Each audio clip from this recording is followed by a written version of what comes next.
We all make our fair share of mistakes, and I'm no different. So today, we're going to count down the Terraria top 5 mistakes in those top 5s. That's right. These were some items I put in places that, quite frankly, didn't deserve it. It seemed good in my mind at first, but it really come out poorly in the end. So we're going to go ahead and go over those 5, but first, a quick shout out to the lizard. In the Terraria top 5 worst pets, I put the lizard at number 4.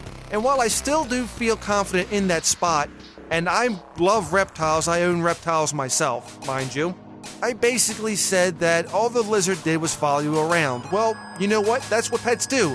That's right, pets follow you around in Terraria. The point I meant to get across was that the lizard doesn't do anything different or amazing or basically anything that stands out. Whereas all the other pets go and do cool things, he just kind of does plain. And that's about basically how I can put it. So that's pretty much it on that. If I could change one thing, it would be the wording. Now let's get started at number 5. In the top 5 worst weapons video, sitting at number 4 was Starfury. Once you get into late pre-hard mode, the Starfury becomes a little bit easy to replace. You've got various different options out there, but when you're in early pre-hard mode, this thing is invaluable and makes a big difference and can be a game changer. So the Starfury got added to this list a little bit prematurely than it should have. A little bit more thinking and a little bit more application would have been good here to keep this off the list. There are other candidates that could have easily made this slot instead. So Starfury, consider yourself exonerated. Number 4. In the top 5 pre-hard mode weapons, the Knight's Edge wasn't included. Now you figure, okay, maybe some people may not like the Knight's Edge, some people do. It is a pretty powerful weapon, and let's face it, whether you like it or not, it deserved a slot. Trying to appease everybody, I try to get a fair balance of weapons in there. But unfortunately, it backfired.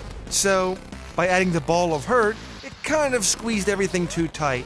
I should have just kept it out and added Knight's Edge in anyway, and things would have been a lot easier with Knight's Edge at number 1. Number 3. The top 5 Terraria YouTubers is a harsh one. There's literally a lot of great ones out there, and unfortunately it left Stampy out in the cold. Whether you watch Stampy Longnose or Stampy Longhead, either way, Stampy does do some Terraria content and he does it a pretty good way. He's also got over 1 million subscribers, go figure, right? While I wish there was a slot to add him, it was simply too tight. I myself like chippy gaming, as well as the others, and it just seemed like maybe at least Stampy should have gotten an honorable mention at least. So, Stampy, here's your shout out from me to you, if that even matters. Anyway, that's our reach out for Stampy. We could have given one to the Goal of Doom as well, another great Terraria YouTuber. Number 2.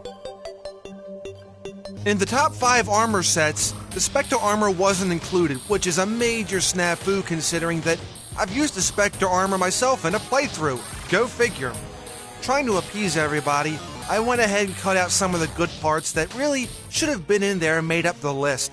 So this is a really big snafu on my part, and when it comes to remaking, I will definitely have a special spot for the Spectre Armor.